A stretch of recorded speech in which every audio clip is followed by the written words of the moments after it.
सभी को राधा स्वामी, राधा स्वामी। यहाँ पे जो स्कूल खोला गया है मनुष्यों की पढ़ाई का, यहाँ पे क्या होता है, यहाँ पे मनुष्य गढ़े जाते हैं। तुमको गढ़ करके पूर्ण मनुष्य बनाया जाता है। जो झंडा लगा है यहाँ परम दयाल जी का, उस पे लिखा है मनुष्य बनो। आप सब लोग सोचते हो कि हम मनुष्य हैं, अभी मनुष्य नहीं हो, मनुष्य बनना है। कब बनोगे? जब पूर्ण होगे। हम आपको बता रहे हैं। एक कुम्हार था, वो ब्रह्मा जी से कहने लगा कि तुम्हारे बनाई हुई जितनी मूर्तियां हैं, कुम्हार कहने लगा कि ये कर्म भूमि है, यहाँ पर सब कर्म से बड़े होते हैं, जन्म से बड़े नहीं होते हैं। ब्रह्मा जी ने कहा हाँ। तो कहा कि देखो हम बड़े कि तुम? कहा कि बताओ? कहा कि हमारी बनाई हुई मूर्तियों की पूजा आपकी बनाई हुई मूर्तियां करते हैं, पैर छूते हैं, दंडोत प्रणाम करते हैं। तो अब बताओ कि हमसे आप बड़े हो कि हम बड़े हैं?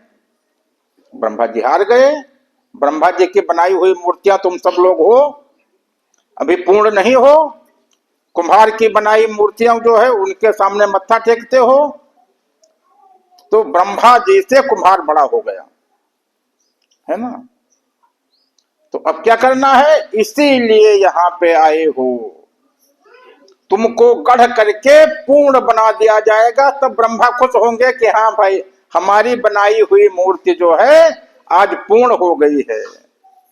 नहीं तो बड़े भाग्य मानुष तन पावा, सुर दुर्लभ सब ग्रंथन गावा। जो देवताओं को मनुष्य शरीर मिलना कठिन है, वो सोच रहे हैं कि कब हम मनुष्य बन जाएं, और तुम मनुष्य बन गए, लेकिन अभी कुछ कर ही नहीं पाए, वैसे घूम रहे हो तुम। तो अब तुमको गढ़ा यहां जाएगा। कैसे गढ़ा जाएगा? समझो, एक मूर्तिकार एक मूर्ति को बना रहा था, छेनी हथौड़ी लिए पत्थर को काट काट करके निकाल रहा था। एक लोग जो है बहुत विद्वान लोग आए, कहा भैया आप बहुत विद्वान हो, कितनी अच्छी मूर्ति बना दिया तुमने, तो पत्थर को भगवान बना दिया। कहा हमने कुछ नहीं बनाया है, यह मूर्ति इसी पत्थर में छिपी थी। हम बेकार का पत्थर तराश करके काट करके निकाल दिए हैं, मूर्ति इसी में थी, वो प्रकट हो गई मूर्ति। हमने कुछ नहीं किया, हम बेकार का पत्थर निकाले हैं। ऐसे ही यहाँ पे क्या किया जाता है कि जितने चीजें आपके अंदर बेकार की हैं वो सब निकाल दी जाएंगी, मूर्ति प्रकट हो जाएगी। है सब इसी में, कहीं बाहर से कुछ नहीं लाना है। अद्वैत कहता है कि केवल एक को जानो। एक को किसको? केवल अपने को जानो। अपने को जानो, तुम ही सब कुछ है, दूसरा कुछ नहीं है। तुम क्या हो? जो तुम्हारा रूप है, जब पहला नामदान हुआ था तुमको अंदर वाला प्रकाश दिखा दिया गया, कान बंद करके अंदर वाला अनहद नाद सुना दिया गया था। यह जीव का रूप है, जीव का रूप है द्वैत रूप। द्वैत रूप में यहाँ पे हो, तुम्हारे रूप है ये। इस प्रकाश को प्रकृति कहते हैं और उसको ब्रह्मांड कहते हैं, अनहदनाथ को। वो ब्रह्म हो गया, ये प्रकृति हो गई। ये प्रकृति जो है वो आदम हो गया, ये हव्वा हो गई। वो मन सतरूपा, पुरुष प्रकृति, नाम रूप, ये तुम्हारे ही हैं, परमात्मा के नहीं है। उसका कोई नाम नहीं, वो तो अनाम अरूप है, सब तुम्हारे ही हैं। ये तुम्हारा रूप है। अब इस द्वैत रूप को तुमको अद्वैत बनाना है। अध्यात्म क्या है? यह सब अवस्थाएं हैं। अभी जीव अवस्था है, फिर शिव अवस्था, फिर पीयू अवस्था, 3 अवस्थाएं हैं। फिर परमात्मा तुम्ही को बनना है।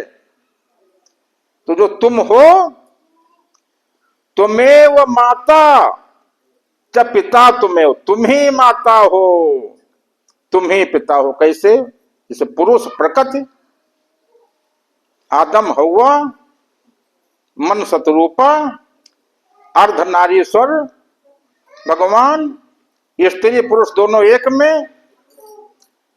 तो तुम ही जो हो, तुम्हें वो माता च पिता तुम्हें, तुम्हें वो बंधु च सखा तुम्हें, तुम्हें वो विद्या द्रविणं तुम्हें वो सर्व मम देव देव। सब कुछ तुम ही हो, दूसरा कोई है नहीं।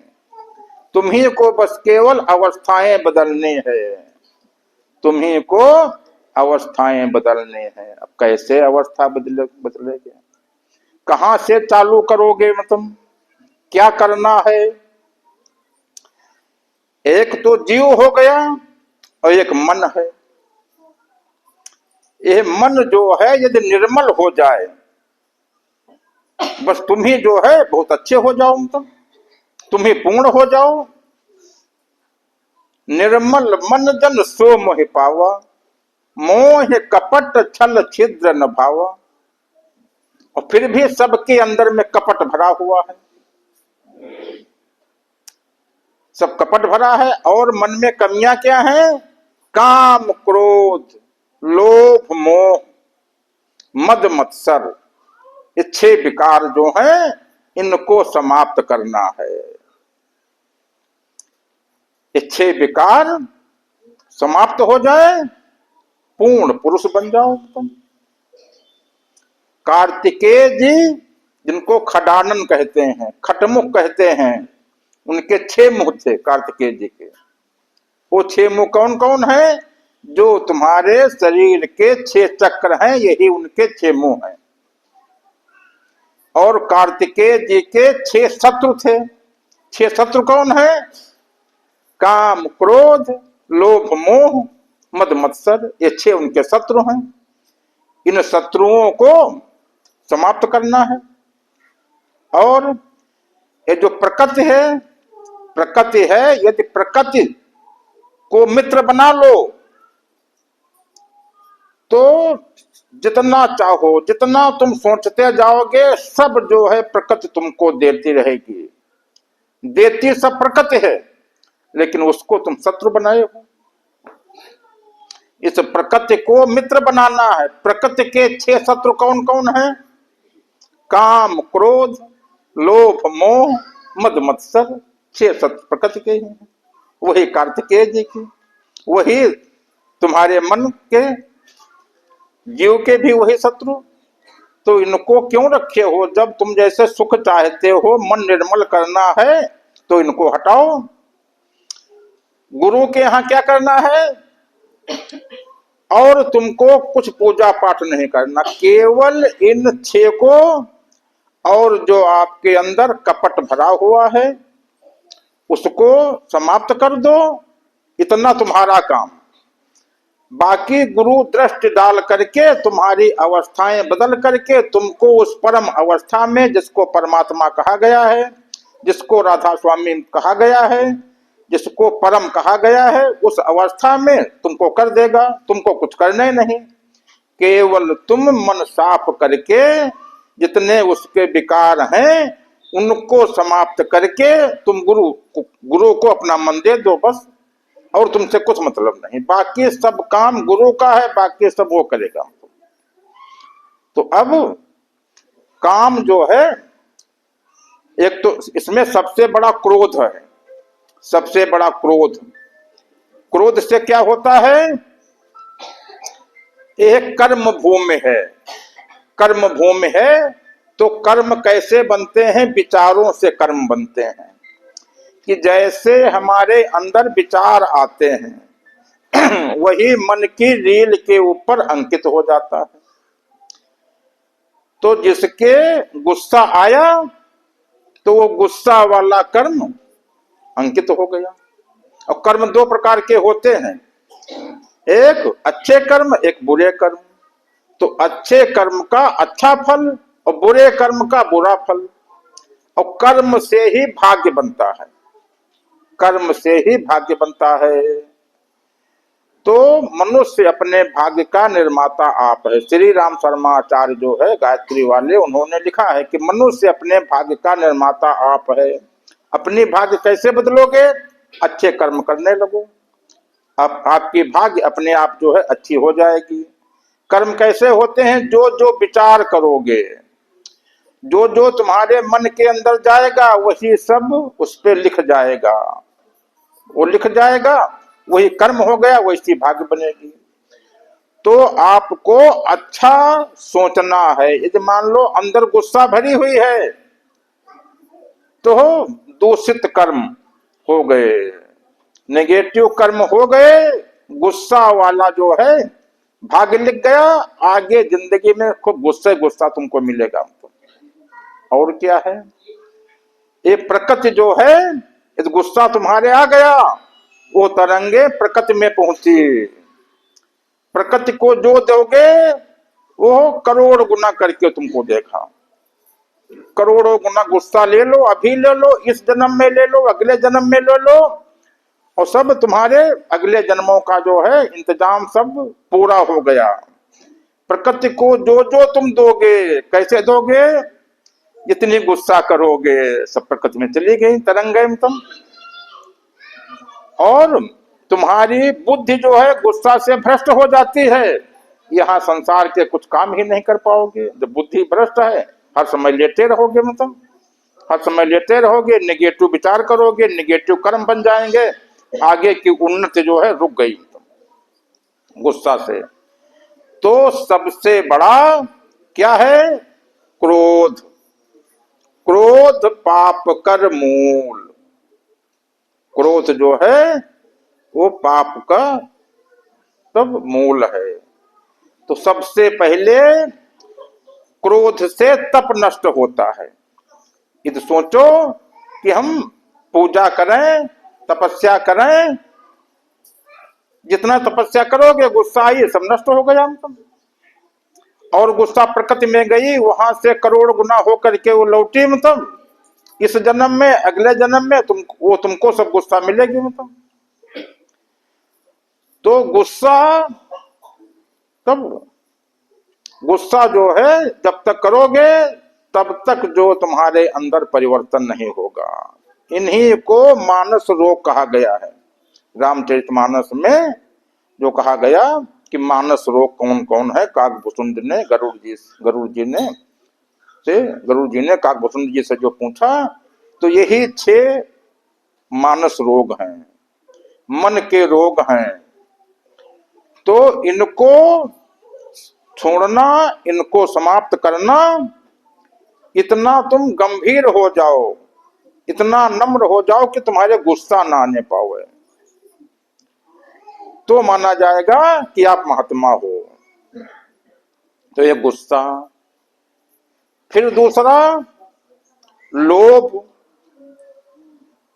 लोभ क्या है? लालच।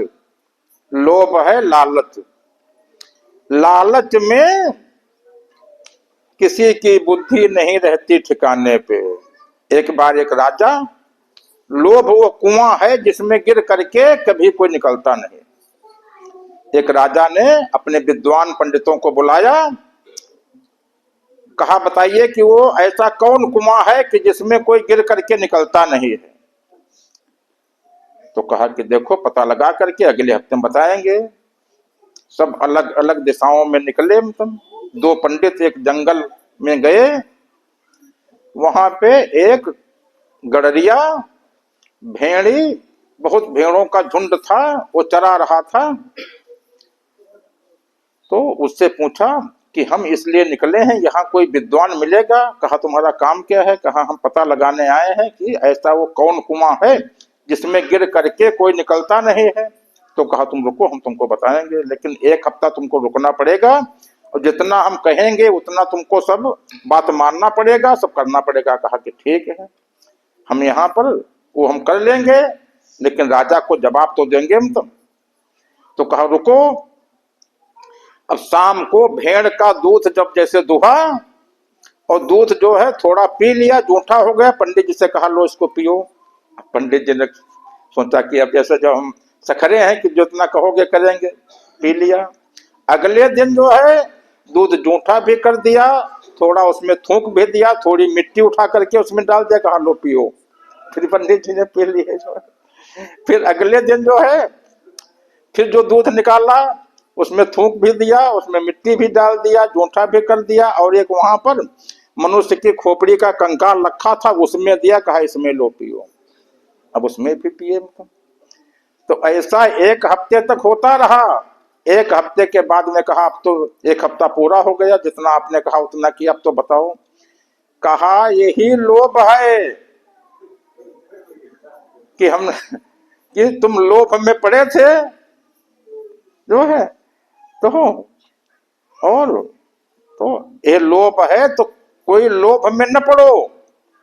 लालच बुरी बला है। ये तो तुमको कोई लालच दे कि हम तुमको पारस पत्थर दे देंगे, तो लालच न करो। यदि लालच करोगे पारस पत्थर नहीं मिलेगा, यदि लालच नहीं होगा पारस पत्थर तुम्हारे पास खुद आ जाएगा। तो लोभ छोड़ना है। और मोह से क्या होता है? मोह सकल व्याधिन कर मोला। लेकिन मोह से होता क्या है? जड़ भरत हिरण का जन्म पाए थे, क्योंकि उससे योनि वही मिलती है। जिसमें तुम्हारा लगाव होगा वही अगला जन्म होता है। मान लो कोई मनुष्य रुपया जोड़ करके पहले सब जो है मलिया में भर करके जमीन में गाड़ते थे घर में। तो जो व्यक्ति रुपया गाड़ता था तो उसका जब शरीर छूटता था तो उसका मन उसी पैसे में लगा रहता था, तो वो सर्प का जन्म पाता था। उसके घर में वही सर्प उसकी रक्षा करता था। तो इसलिए किसी चीज पे मोह न होना चाहिए। जड़ भरत को हिरण बनना पड़ा। जो पैसा रखते थे वो सब सांप होते थे उसके घर में। और अहंकार क्या है? मान किया वो मर गए, डूबा उनका वंश, तीनों को तुम देख लो रावण कौरव कंस। और अहंकार में राजा सगर के 60,000 पुत्र अहंकार में भस्म कर दिए गए। तो अहंकार जो करोगे उन्नत नहीं कर पाओगे। ईर्षा द्वेष क्या है? ईर्षा द्वेष जो है ये तुम्हारे मन में ईर्षा होगी कि इसका एक काम न बनने पाओ, बिगड़ जाए, तो तुम्हारे सब काम बिगड़ जाएंगे, जीवन में कभी उन्नत नहीं कर पाओगे और नीचे गिरते जाओगे। इसलिए इन 6 को निकालना है। क्यों निकालना है? इसलिए कि आगे गुरु को इसमें पावर डाल करके और इसको परम अवस्था में बनाना है। तो उसके लिए इनको निकालना क्यों जरूरी है? जरूरी इसलिए है कि एक गांव में एक कुआं था। उस गांव के कुत्ते 10-20 कुत्ते आए लड़ते हुए और 4-6 कुत्ते उस कुएं में गिर गए और बाकी सब भाग गए। अब वो उसी में तैर करके उसी में डूब करके मर गए। तो पहले सब पानी कुआं का पीते थे, तो लोग पानी थोड़े दिन तक तो पिए, फिर उस पानी में से बदबू आने लगी। तो आसपास लोगों से पूछा कि ये बदबू आने लगी। कहा चलो वहां पे महात्मा जी के पास में चलें, गुरु जी के पास में चलें, बताओ। तो कहा कि गुरु जी से कहा, गुरु जी हमारे कुएं में बहुत बदबू आ रही। कहा वो जो केवड़ा का फूल होता है ले जाओ उसमें डाल दो, उसमें सुगंध आने लगेगी। ले गए, केवड़ा डाला, तुम 2 दिन पिया, फिर आ गए। कहा कि मतलब केवड़ा तो डाला था, बदबू नहीं गई। कहा उसमें 10 फूल केवड़ा के ले जा करके डाल दो। 10 फूल डाल दिया। फिर 2 दिन बाद गए, कहा गुरु जी बदबू नहीं गई है। तो कहा उसका पूरा पानी सब उलट दो और फिर उसमें जो है केवड़ा वाली सेंट डाल दो। सब पानी उल्ट दिया, फिर केवड़ा वाली सेंट डाल दिया। फिर 1 हफ्ते बाद पहुंचे, कहा गुरु जी बदबू, नया पानी भी आया, फिर बदबू नहीं गई है। तो कहा चलो हम देखते हैं। गुरुजी गए, देखा उसमें वो सब कुत्ते जो उस पे सब तैर रहे मरे।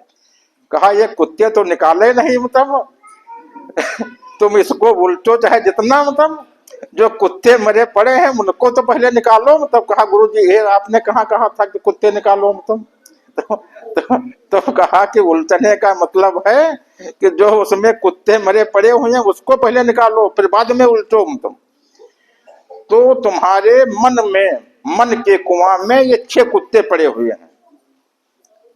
काम, क्रोध, लोभ, मोह, मद मत्सर।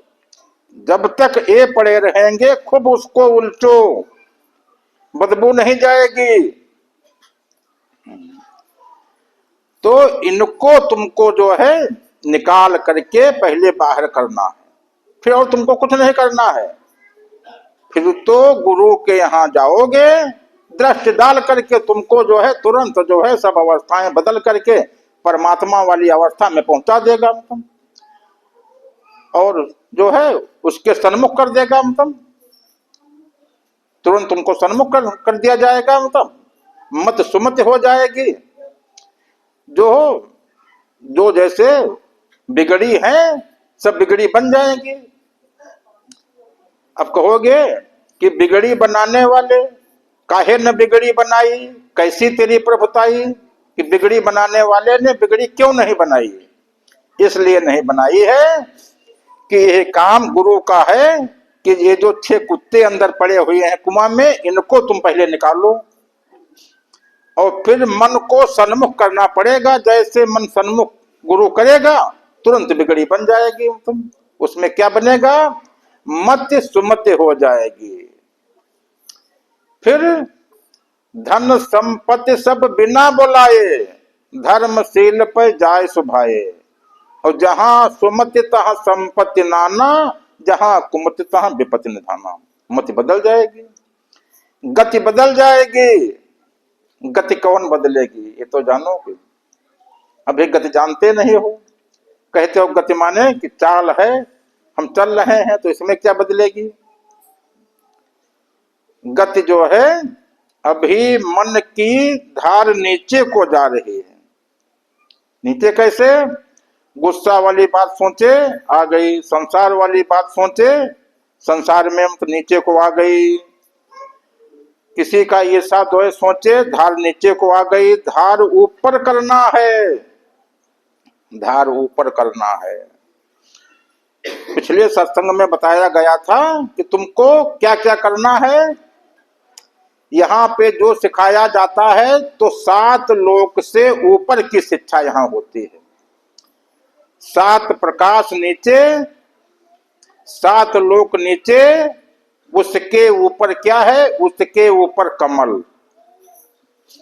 पहले बताया गया था कि कमल क्या है, धार नीचे को आवे तो कीचड़, और धार मन की धार ऊपर को हो जाए तो कमल पे आसन तुम्हारा हो गया। सभी देवता कमल पे विराजते हैं, तुम पहले कमल पे विराजो। तुम पहले कमल पे विराजो। कैसे विराजोगे, मन की धार केवल ऊपर कर लो बस। फिर क्या करना है, उस कमल के ऊपर एक हंस बैठा है। अभी तुमको बताया जाएगा उस सबके ऊपर तुम ही को बैठना है, और वहां कोई नहीं है, तुम ही को बैठना है वहां पे। नीचे कमल हो, उसके ऊपर हंस। हंस से क्या मतलब, नीर क्षीर विवेकी। हंस गति तुम्हारे में होनी चाहिए कि जो मोती मोती चुनो, दूध पानी मिला करके रखो, दूध पी लो, पानी वहीं छोड़ दो। ऐसी हंस गति तुमको संसार में दिखानी है।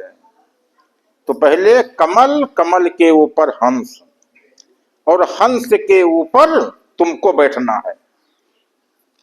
तुमको हंस के ऊपर बैठना है। एक हाथ में पुस्तक लिए हो। पुस्तक क्यों लिए हो, पुस्तक माने विद्या। विद्या क्या है, उस परमात्मा को जानने का नाम विद्या है। सा विद्या या विमुक्त, जो जीव को मुक्त करा दे मन से। तो एक हाथ में पुस्तक का मतलब है कि विद्या, कि तुमको विद्या मालूम हो गई, विद्या तुम्हारे साथ में है, परमात्मा वाली विद्या। और एक हाथ में आशीर्वाद दे रहे हो, दाता बन गए, दाता एक राम, भिखारी सारी दुनिया, तुम ही दाता बन गए, तुम ही परम बन गए, परम गति हो गई, हंस गति हो गई, कमल पे आसन तुम्हारे होना है, तुम्हारे जीव का होना है, तुम्हारा होना है, इतने ऊंचे बैठना है तुमको, ऐसा आसन हो इस जीव का, मतलब 7 लोकों के ऊपर। और तब मति स्वयं बदल जाएगी और दृष्टि दृष्टि विवेक की हो जाएगी, दृष्टि विवेक की दृष्टि से देखना है। तो ऐसा तुमको बन करके तैयार होना है। इसके लिए तुमको करना क्या है? तुमको कुछ नहीं करना, केवल ये जो 6 विकार हैं इनको तुम निकाल करके, इनसे मुख मोड़ करके तुम तैयार हो करके आओ, गुरु को समर्पित हो। गुरु तुरंत जो है 1 दिन में सब कर देगा। तुम यहां से उठा करके उस कमल के ऊपर कैसे बिठा लेगा? धार ऊपर को कर देगा, मन की धार ऊपर, कमल के ऊपर हंस, हंस गति, फिर उसके ऊपर बैठ गए, विद्या, विद्या लेकर के, और विवेक की दृष्टि से सबको देख रहे हो। जिधर तुम्हारी दृष्टि पड़ेगी, जहां जहां दृष्टि पड़ेगी, सबका कल्याण होगा। तो तुमको जीवों का कल्याण करना है, जीवों का कल्याण करना है। और वो कल के अवतरण तुम्ही इसी जीव का होना है, कल के अवतरण जो है इसी जीव का होना है। और दैत्यों, अभी दैत्य बने हुए हो, क्यों? उसकी पहचान क्या है? एक तो खान पान, खान पान जो है, अब यदि तुम पुड़िया खाते हो तो कभी राम को पुड़िया खाते देखा? कभी किसी देवता को पुड़िया खाते, बीड़ी सिगरेट पीते देखा? मतलब कभी इंद्र को देखा? मतलब जितने देवता देखे हो, कोई पुड़िया पान या पुड़िया, बीड़ी सिगरेट, दारू कोई नहीं खाता पीता है। जब सागर मंथन से दारू निकली थी, दैत्यों को मिली थी। ये दारू पीते हो, दैत्य श्रेणी में आ गए, तंबाकू खाते हो, दैत्य श्रेणी में आ गए। और क्या पहचान है? देवताओं की बोली कहीं सुना होगा, कितनी मीठी बोली होती है, और दैत्यों की बोली कड़क बोली जो है, मतलब ओहो ओहो, ऐसा कि जैसे उस बोली से जैसे गोली लग रही है, ऐसी बोली होगी। तो देखो, अपनी बोली बदलो, अपना स्वभाव बदलो, अपने में नम्रता लाओ, अपना व्यवहार बदलो, अपना खान पान बदलो। तो ये सब बदल करके देवताओं वाले गुण अपने में लाओ, दैत्यों वाले गुण समाप्त करो। तो दैत्य से देवता, और देवता से मनुष्य, मनुष्य उससे बड़ा है, देवता से मनुष्य बड़ा है। तभी तो देवता सोचते हैं कि हम अब की में मनुष्य बन जाएं कहीं। यदि कहीं मनुष्य बन जाए, सब देवता सोच रहे हैं। लेकिन वो कब आएंगे? पूर्ण छीणे मृत्युलोक के, जब उनका पूर्ण छीण होगा तो मृत्युलोक में आएंगे और मनुष्य बनेंगे। और यदि चूक गए तो फिर देवता बन के चले जाएंगे। अब तुम सोचो कि तुम यदि जितने लोग अंदर का प्रकाश देख चुके हो, यदि उनका शरीर छूट जाए, पूर्ण न हो पाए, तो देवलोक में जाएंगे, देवता बन जाएंगे। देवता बन गए मतलब उस पूर्ण से, जो प्रकाश तुमने देखा, उस प्रकाश के पूर्ण से देवता बन जाओगे। और जब पूर्ण क्षीण होगा तब फिर मृत्युलोक में आओगे, फिर मनुष्य बनोगे। फिर चांस मिलेगा कि देखो अब की हो सकता है कोई सतगुरु मिल जाए और पूर्ण बन जाओ तुम। तो इसलिए देवताओं से मनुष्य बड़ा है, तुमको मनुष्य बन के दिखाना है। और ये प्रकृति तुम्हारे अनुरूप होना चाहिए। अनुरूप क्या? ये जो 6 विकार जो तुम्हारे समाप्त हो जाएं, ये प्रकृति के दुश्मन हैं, प्रकृति के दुश्मन हैं। यदि ये तुम्हारे पास में रहेंगी तो प्रकृति तुम्हारे अनुरूप नहीं होगी। जो तुम चाहोगे वो तुमको प्रकृति नहीं देगी, वो तुमको प्रकृति देगी नहीं, क्योंकि वो उनसे उनकी दुश्मनी है तुम जो है। यदि ये 6 विकार तुम समाप्त कर लो, प्रकृति तुम्हारी अनुरूप हो जाएगी। जितना तुम सोचते जाओगे, जितना मन में आता जाएगा, सब प्रकृति देती चली जाएगी। यहाँ पे देती सब प्रकृति है। और वो जो परमात्मा है वो कुछ नहीं करता है, वो कुछ नहीं करता है। और देखा होगा कि सभी का वाहन, सभी के वाहन हैं, उस परमात्मा का कोई वाहन नहीं है। मतलब रावण रथी बिरथ रघुबीरा, जहां पे टीवी में कहीं देखा होगा कि राम जा रहे हैं, पैदल देखा होगा, उनको किसी रथ के ऊपर बैठे नहीं देखा होगा, किसी रथ के ऊपर बैठ लिए हों। जहां देखा होगा पैदल चलते हैं, उनके पास कोई वाहन नहीं है, कोई रथ नहीं है। और जब पूर्ण होगे तो क्या होगा? पूर्ण होगे तो अचल हो जाओगे, क्योंकि परमात्मा अचल है, वो चलता ही नहीं है। बाकी सब पूरी प्रकृति चल रही है, पृथ्वी चल रही है, ब्रह्मांड चल रहे हैं, जितने ब्रह्मांड हैं सब घूम रहे हैं। वो परमात्मा अचल है, वो केंद्र है। तो जो क्रिया को गह रहा है कभू न पीसा जाए। तो आपको बनना है, आपको माने इस जीव को पूर्ण करना है। और जब पूर्ण होगा तो राम बन जाएगा।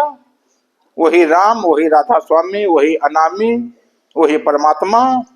उसके नाम जो है, जैसे उसको नाम बहुत हैं, ऐसे तुम्हारे भी बहुत नाम हैं। जैसे यहाँ पर तुम्ही को कोई फूफा कहता है, कोई चाचा कहता है, कोई नाना कहता है, कोई मामा कहता है, कोई साला, कोई बहनोई, और तुम ही अकेले हो। ऐसे ही जीव के भी बहुत नाम, परमात्मा के भी बहुत नाम, लेकिन तुमको इन सब से हट करके इस जीव को उस अवस्था में लाना है। और जैसे जितनी अवस्थाएं यहां बदलते जाओगे, तुम्हारी अवस्था, बाकी अवस्थाएं सब अपने आप बदलती रहेंगी। पूरे प्रकृति और ब्रह्मांड के मालिक बन जाओगे, प्रकृति और ब्रह्मांड के मालिक बन जाओगे। क्या करना पड़ेगा? केवल उसके सन्मुख होना है। सन्मुख होने के लिए क्या करना है? अकर्मण्य, अकर्मण्य बनना है। अकर्मण्य माने कोई कर्म न हो, कोई कर्म नहीं करना है, अकर्मण्य अवस्था में आना है। अकर्मण्य माने कि हम, और यही तप है जो अभी तप के बारे में आप सुन रहे थे, राजा सगर वाला। तप क्या है? कि मन का मौन होना ही तप है। इसी तप से सब चल रहा है। तप बल रचय प्रपंच विधाता। प्रपंच माने यह सृष्टि, जो 5 तत्वों की सृष्टि है। ये जो माया की सृष्टि है, 5 तत्वों की सृष्टि है, ये ब्रह्मा जी तप के बल से रचते हैं। तप बल रचय प्रपंच विधाता। तप बल विष्णु सकल जग त्राता। विष्णु जो है सभी का पालन पोषण तप से करते हैं। तप बल शंभु करे संघारा। शंकर जी सभी का संहार तप से करते हैं। तप बल शेष धरे मही भारा। ये पूरी पृथ्वी शेषनाग अपने फन पे रखे हैं तप के प्रभाव से। वो बिल्कुल मौन है, इसलिए पृथ्वी रखे है। यदि वो बहुत बातूनी हो जाए, हर समय कुछ सोचने लगे, यदि उसके गुस्सा मन में आ जाए, पृथ्वी को संभाल नहीं पाएगा। तो ऐसे ही तप क्या है? मन का मौन होना ही तप है। अकर्मण्य अवस्था, निर्विचार अवस्था, वर्तमान की अवस्था कि मन को वर्तमान में रोक दिया, न एक मिनट आगे की बात सोच रहे हैं, न एक मिनट पीछे की बात सोच रहे हैं। जब मन रुकेगा तो अंदर से तप का प्रभाव जो है आपके अंदर में आने लगेगा। जितना कुछ सोचते जाओगे उस तप के बल से फिर जैसे हो वैसे नहीं रहोगे, तुरंत उन्नति हो जाएगी, घर की उन्नति हो जाएगी। जो तुम्हारे बच्चे हैं वो फिर बहुत उन्नति करेंगे, ऊंची जगहों पे पहुंच जाएंगे। बाढ़ है पूत पिता के धर्मा, खेती उपजय अपने कर्मा। तो जो तुम्हारा धर्म क्या है? वो दिशा जो है परमात्मा की तरफ चलना धर्म है, और अभी माया की तरफ चल रहे हो। तो इससे तुम्हारी दिशा बदलना है और दशा बदलना है। तो दिशा बदलेगी, दशा बदलेगी, मति बदलेगी, गति बदलेगी, ये सब बदल जाएगी, मन बदल जाएगा। तो ये कैसे बदलेगा? जितना उसमें विकार है, जितना मानस रोग है, उन सबको हटा दो। कोशिश करो कि गुस्सा ना आने पावे, हम अपने अंदर में नम्रता धारण करें, और फिर तप करो। तप करो, तप करके देखो थोड़े दिन, आज से ही घर में परिवर्तन, तुम्हारे में परिवर्तन, बच्चों में परिवर्तन, तुम्हारे काम काज में परिवर्तन, तुम्हारी जो है मतलब रिद्धियां सिद्धियां सब पीछे पीछे चलेंगी। तप करके तो देखो मतलब। तो ऐसा तप यदि आज से चालू कर दो, आज से चालू कर दो, आज की तारीख नोट कर लो, 1 महीने में देखो, 6 महीने में देखो, 1 साल जब पूरा हो जाएगा तब हमको बताना कि 1 साल में कितना अंतर हुआ है, 1 साल में क्या मिला है तुम। और जितने लोग यहाँ पर अंदर वाला प्रकाश अभी न देखे हो, अंदर वाला अनहद नाद जैसे न सुने हो, तो वो आज जो है सुन लें, आज सुन लें। और जितने लोग सुन चुके हैं उनमें से यदि उनमें गुस्सा ना आती हो, इधर 1 हफ्ते में गुस्सा ना आई हो, 15 दिन में गुस्सा ना आई हो, उनके किसी के प्रति उनके मन में ईर्षा द्वेष न भया हो, हर समय प्रसन्न रहते हो, तो दूसरा नामदान ले लें। दूसरे नामदान में करना कुछ नहीं, पहले नामदान में सब कुछ कर दिया जाता है, जितना होता है सब कर दिया जाता है। दूसरे में बस केवल तुमको पहचान बता दी जाती है कि देखो ये तो सब साथ में करवा दिया गया था, ये परमात्मा है, तुम परमात्मा बन गए तुम। तो एक और क्या है, अब जितने अवतार हुए हैं सब अंशा अवतार हुए हैं, और कल के अवतार ये पूर्ण अवतार होगा, तुम्ही को करना है अपने अंदर में। कृष्ण अवतार इसको प्रेम का अवतार कहते हैं, जो कृष्ण अवतार हुआ है ये प्रेम का अवतार था। उसके पहले जितने अवतार थे सब मारने काटने वाले। परशुराम ने कितना मारा, और जो हिरण्याकश्यप नरसिंह अवतार वो भी सब मारने वाले। राम ने कितना सब संहार किया, संहार जो है मतलब कृष्ण ने भी कंस को मारा, लेकिन वो प्रेम अवतार वो सिखा गए हैं कि आगे सब काम प्रेम से करना। जो काम प्रेम से कर दोगे वो काम मारने काटने से नहीं होगा। जो काम तुम्हारे मारने काटने से जो काम न हो पावे वो काम प्रेम से करके देखना। कि कृष्ण जी की वो बंसी बजाते थे और सब जो है तो मोहित हो जाते थे। जहां कुछ काम ना चलता था तीरों और कमानों से विजय नटवर की होती थी वहां मुरली के तानों से। तो कृष्ण का प्रेम अवतार था। मधुकैटभ कैसे मारे गए।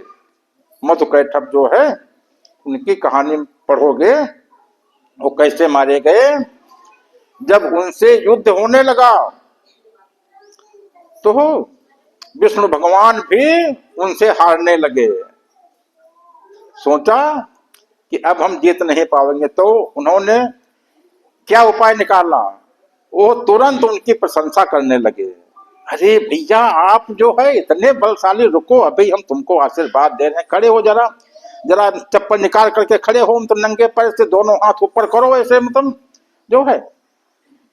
कहा कि अच्छा लाओ, और जरा ये हाथ मतलब ऐसे ऊपर उठाओ, ये पैर जो है मतलब, और जरा मतलब दोनों पैर एक में मिलाओ। अरे इतने तुम बहादुर, तुमको तो हम अभी ऐसा आशीर्वाद दे रहे हैं, अरे इतनी तुम जो है तारीफ उनकी कर दी, दोनों खुश हो गए। कहा आओ तुमको हम अपने पास में बैठा ले, मतलब एक को इस जांग पे बैठा लिया, एक को इस जांग पे बैठा लिया, जांग पे बैठा करके मार दिया मतलब जो तो देखो जो तो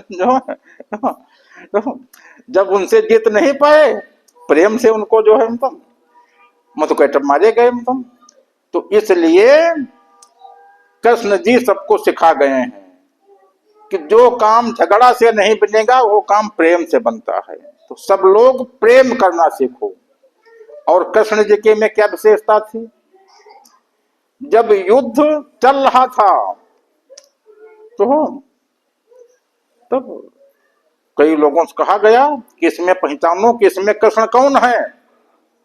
कहा कि इसमें क्या पहचान है, हमको तो सब एक जरा दिख रहे हैं। कहा इसमें जो मुस्कुरा रहा हो वो कृष्ण है। तो अब जैसे बाकी तो हर स्थिति में कोई मुस्कुरा सकता है, और जब युद्ध चल रहा हो उस समय जो मुस्कुराए वो कृष्ण है, कृष्ण की पहचान। तो ऐसे में तुम्हारे पे चाहे जैसी परिस्थिति आवे तुम मुस्कुराते रहो, ये कृष्ण सिखा गए हैं, समझे। तो कैसी भी परिस्थिति आवे और तुम मुस्कुराते मिलो। ये नहीं है कि तुम जो है रजैया ओढ़ करके कमरे में लेट गए, तो तुम जो है कृष्ण कृष्ण वाला गुण कहां सीख पाए तुम जो है। तो हर समय प्रसन्न रहना है, कृष्ण की तरह से मुस्कुराते हुए चलो, और प्रेम से संसार को जीतो। संसार के जितने काम हैं सब प्रेम से कर लो। और क्या करना है, इन 6 विकारों को अपने अंदर से निकालो। खान पान सही करो, अपनी बोली व्यवहार आचरण चरित्र इन सबको सही करो। फिर क्या करना है, उस परमात्मा के सन्मुख तुमको होना है। वो गुरु करेगा, वो गुरु का काम है, वो सन्मुख कर देगा, पूरे हो जाओगे, प्रकृति और ब्रह्मांड के राजा हो जाओगे।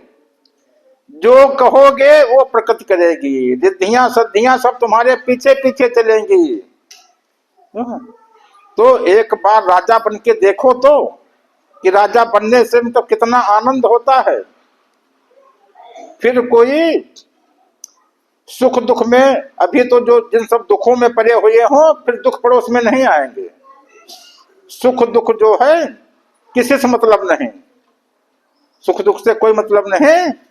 तुम राजा बन जाओ, और देखो कि हमारी जनता के ऊपर किसी के ऊपर कोई दुख तो नहीं है। सबका दुख हरो, जो सबका दुख हरता है वही हरि है। हरि माने दूसरों का दुख हरने वाला। तो तुम हरि बन जाओ, सबका दुख हरो। कब बन पाओगे, पहले पूर्ण हो जाओ तुम।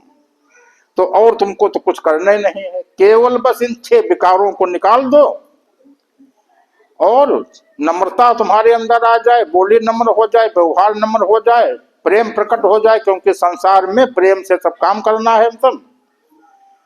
और फिर सन्मुख, जीव को सन्मुख करोगे, जैसे सन्मुख करोगे, जैसे चुंबक खींचता है लोहे को, तुरंत जीव और वो मिलकर के एक हो जाएगा, दो रहेंगे ही नहीं। तब वो एकात्म अवस्था, स्थिर प्रज्ञ अवस्था, पूर्ण अवस्था हो जाएगी और मन की धार फिर हमेशा ऊपर को रहेगी। मन की धार हमेशा ऊपर को, कमल के ऊपर आसन, हंस के ऊपर हमेशा बैठोगे। निर्थिर विवेकी, हंस गति, परम गति, और आपकी दृष्टि विवेक वाली होगी। अभी जो आंखों से देखते हो ये माया दृष्टि है, ये माया दृष्टि है, तो माया दृष्टि नहीं रहेगी, तब विवेक वाली दृष्टि हो जाएगी। तो ऐसे बन करके तुमको दिखना है। तो जितने लोग अंदर का प्रकाश अनहदनाथ न सुने हो, तो अभी वहां पर सब लोग पहुंचना जहां झंडा लगा है। और कुछ लोगों को हो सकता है दूसरा नामदान हो जाए, और बाकी आगे होली आ रही है, अगला प्रोग्राम तो होली के बाद में पड़ेगा। इसलिए सब लोग होली में अपना अपना प्रेम सबको दिखाना कि कितना प्रेम है। जब यहाँ से जाइए तो इतना प्रेम लेकर के जाइए कि रास्ते रास्ते जो मिले उससे इतना प्रेम से बोलो कि तुम्हारा हो जाए, कृष्ण जी वाला गुण। तो प्रेम प्रेम जो है अंदर से खूब उमगाओ, प्रकृति को अपना मित्र बनाओ, और जितने लोग मिले जिसको प्रेम से मिलोगे वो तुम्हारा हो जाएगा, तुम्हारा मित्र हो जाएगा। तो सभी को मित्र बनाना है, सभी को मित्र बनाना है, सभी को राधा स्वामी। देखो